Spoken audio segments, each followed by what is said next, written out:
Dans cette enquête, ce dont tout le monde va parler sans nul doute, c'est aussi le fait que ces données ne sont pas seulement récupérées par Internet ou nos téléphones, mais aussi, on l'apprend dans Cache Investigation, via la carte vitale.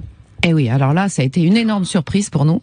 Et là, coup de chapeau encore à Linda Bendali qui a réalisé ce film parce que elle a fouillé un moment dans les dossiers de la CNIL et elle s'intéressait particulièrement aux données de santé parce qu'on y est tous hyper sensibles et à la confidentialité de ces données de santé. Et elle est tombée sur cette autorisation de la CNIL qui a été donnée à une société privée qui est juste le leader mondial des datas de santé dans le monde, qui s'appelle IQVIA. Et donc IQVIA a eu l'autorisation de passer un partenariat avec les pharmacies, ce qui fait que à chaque fois que vous présentez votre carte vitale dans une pharmacie, toutes les données de ce que vous achetez, médicaments ou parapharmacie, absolument tout, va être rentré dans un logiciel. Sans qu'on nous demande notre consentement, là encore.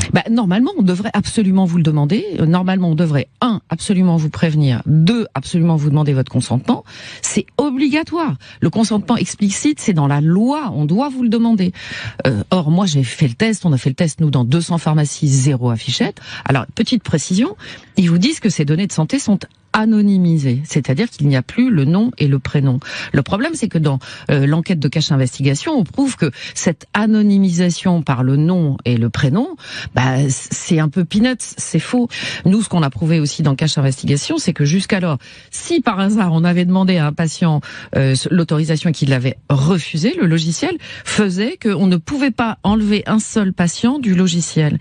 Et donc, comme je fais l'interview du patron d'IQVIA France, et comme par hasard, 2 mois après, le bug a été réglé et on peut maintenant enlever sans problème un patient du logiciel. Alors qu'avant, ça n'était pas possible. Donc si ça n'était pas possible d'enlever un patient, c'est bien donc que les patients n'étaient pas du tout informés et qu'on ne leur laissait pas cette possibilité de refuser la captation de leurs données.